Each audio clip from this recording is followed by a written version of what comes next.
నమస్తే. బీసీ రిజర్వేషన్ల పైన ప్రభుత్వం తీసుకొచ్చిన జీవో నెంబర్ 9 పైన హైకోర్టు స్టే ఇచ్చింది. అందరూ నిన్న సుదీర్ఘ వాదనలంతా తెలంగాణ అంతా విన్నది. మళ్ళీ ఇవాళ ఏం జరుగుతుందో అని అనుకున్నారు. ఊహించిందే జరిగింది. మొత్తానికి స్టే విధించింది. సో ఇప్పటివరకు నామినేషన్లు వేసిన వాళ్ళంతా సైలెంట్గా ఉండడం తప్ప ఇంకా చేయాల్సింది ఏమీ లేదు. మరి గవర్నమెంట్ ఏమైనా సుప్రీంకోర్టు వెళ్తుందా చూడాలి. సుప్రీంకోర్టుకి వెళ్ళినా గొప్పగా రిజల్ట్ ఏమి అనుకుంటే వస్తుందని కూడా అనిపిస్తలేదు. సరే, ఇదే అంశం మీద భారతీయ జనతా పార్టీ ఆఫీస్లో ఉన్న ధర్మపురి అరవింద్ గారితో మాట్లాడదాం. నిజామాబాద్ ఎంపీ. నమస్తే అరవింద్ గారు. నమస్తే. సో అటైర్ మొత్తం మారిపోయింది జనరల్ గా. నేను క్యాజువల్ గా వచ్చిన దారిలో ఉన్నప్పుడు మీ కోర్టు జడ్జిమెంట్ ఇచ్చింది, మీరేమో నన్ను పట్టుకున్నారు. ఇట్లా కనబడదు. రామచంద్రరావు గారు కలిసి నేను నిజామాబాద్ పోదామని వచ్చాను. ఓకే, సంతోషంగా ఉందా ఇవాళ కోర్టు ఇచ్చిన స్టే మీద? మాకెందుకు సంతోషం అండి, మాకెందుకు సంతోషం అంటే మీరు మాట్లాడడానికి అవకాశం దొరికింది కదా. కాంగ్రెస్ ని కౌంటర్ చేయడానికి ఇది ఒక అవకాశం దొరికిందా? మస్తున్నాయి. ఇదేందుకు కాంగ్రెస్ చేసింది ఏం బిగిందని 2 నెలల్లో మాకు అవకాశాలు, మస్తు అవకాశాలు ఉన్నాయి, మస్తు మాట్లాడుకోవాలి. మీరు వాళ్ళు చేసిన వాగ్దానాలు ఎటువైనాయి? ఇక్కడ సూర్యుడు అక్కడ ఒడిచినా మేము చేసిన వాగ్దానాలు నెరవేరుస్తాం.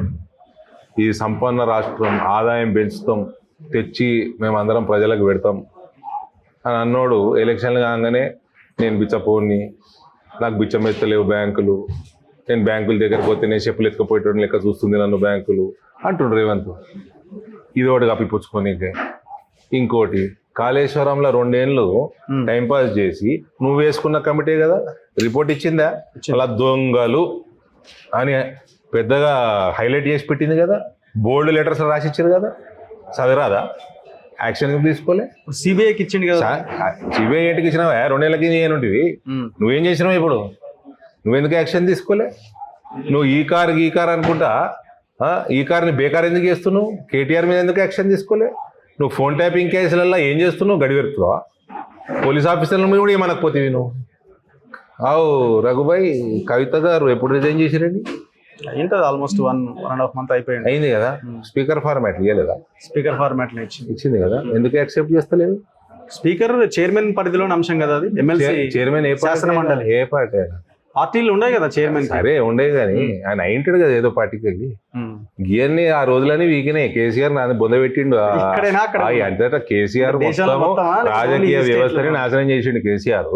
సరే, ఎందుకు యాక్సెప్ట్ చేస్తలేరు? చేయాలి యాక్చువల్గా. మరి ఏంది ములాఖాతు?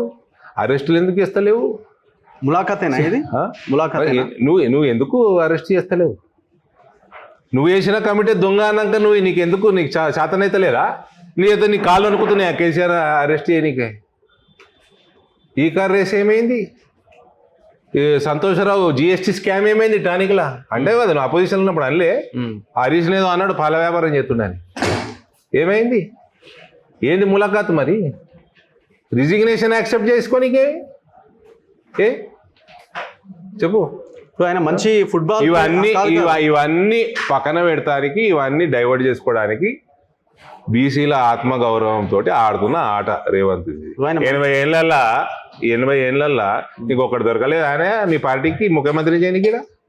ఒక్కటి దొరకలే. తమిళనాడు ఓళ్ళు ఇచ్చారు, రిజర్వేషన్ వాళ్ళు పెంచారు. ఓల ప్రభుత్వం ఉంది, వాళ్ళే పెంచారు. ఓల ప్రభుత్వం ఉంది, వాళ్ళు ఉన్నప్పుడే పెంచారు కదా. మరి సరే, ఇప్పుడు అప్పుడు తెలంగాణ ఆంధ్రప్రదేశ్ యాదికి రాలే. ఇప్పుడు బంతి మీ కోట్లోనే ఉంది కదా. బంతి 2 బిల్లులు రాష్ట్రపతి దగ్గరికి పోయినాయి. అవి 9th షెడ్యూల్ సుప్రీం కోర్టుకి విరుద్ధంగా నువ్వు ఒక్కడవే చేయలేదు. నీకు ఒక్కడికే బుర్రున్నది అనుకోకు.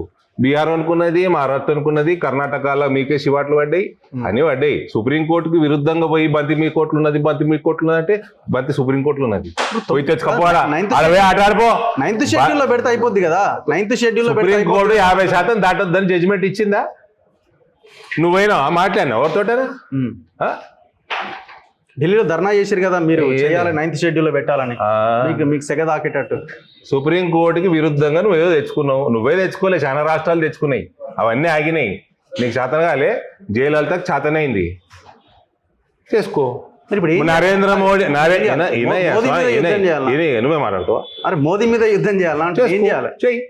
ఏం చేస్తే నువ్వు ఆలోచన చేసుకో. మీరు సొల్యూషన్ చెప్పాలి కదా సార్. నువ్వు ఆలోచన చేసుకో. నువ్వు చేసిన వాగ్దానం నువ్వు ఆలోచన చేసుకో. నువ్వు వాగ్దానం చేస్తావు, 10 చేస్తావు, ఒక్కటి నిభాయించవు, అవన్నీ మర్చిపోనీకి ఇది తెస్తావు డ్రామా. నరేంద్ర మోడీ వెనుకబడిన ఆర్థికంగా వెనుకబడిన అగ్రవర్ణాలకు ఇద్దాం అనుకున్నది ఇచ్చిండు. జయలలిత తమిళనాడు వాళ్ళకి ఇద్దాం అనుకునేది ఇచ్చింది. ఓ ప్రక్రియ ఉంటుంది. మన దేశ రాజ్యాంగం పెట్టుకొని తిరుగుతారు కదా మీవాడు, ఏం పేరు ఎవరు అలా కాంగ్రెస్ వాడు అలా రాహుల్ గాంధీ. సుప్రీంకోర్టు అందరూ మేము గౌరవిస్తాం ఇదేనా గౌరవించేది? మరి పద్ధతిలేవో. జయలలిత ఏం చేసింది పోయి చూసుకోపో. మేము కూడా అదే చెప్తాము. ఇది అసెంబ్లీ చేసుకోపో. నువ్వు చేసిన వాగ్దానం నీకు దమ్ము ఉంటే నెరవేర్చుకోపో. మేము కూడా ఓకే. బురదల్లుడైందే, బురదల్లుడికే వాగ్దానాలు చేస్తారా? కాదు ఇక్కడ హైకోర్టులో తేలే అంశం కాదు ఇది. రాజ్యాంగ సవరణ చేయాలి. అది నీకు నాకు రేవంత్ తెలియదా? ఢిల్లీకి పోయి రేవంత్ తెలియదా? అదే అంటున్నా సార్, ఢిల్లీకి పోయి యుద్ధం చేయాలి, అక్కడ చేసి కేంద్రాన్ని అడగాలి అని అంటున్నాం. మేము చేసుకోవాలా? మరి అదే అంటారు మీరు కూడా చేసుకోవాలా? ఇదంతా మీరు 8 మంది అసలు ఇవన్నీ 8 మంది కాదు, మేము 248 మంది ఉన్నాం. కానీ తెలంగాణ నుంచి అట్ట కాదు. మేము ఏం చేయాలనుకున్నది మేము చేసిన వాగ్దానాలు మేము నెరవేర్చుకుంటాం.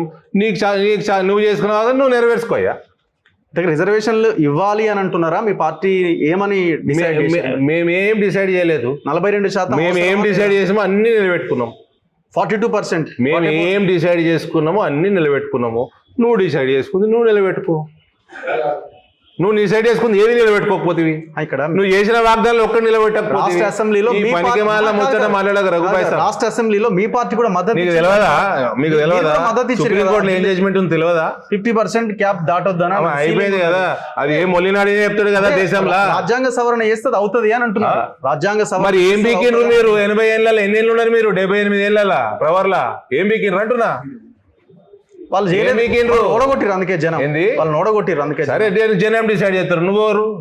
ఇప్పుడు మీరు జనం డిసైడ్ చేస్తారు కదా. 15 ఏళ్ళు ఇంకా 5 ఏళ్ళు ఉంటాం, ఇంకా 15 ఏళ్ళు మేమే ఉంటాం. మీరు అధికారంలో ఉన్నారు కదా. జనాలు ఓవర్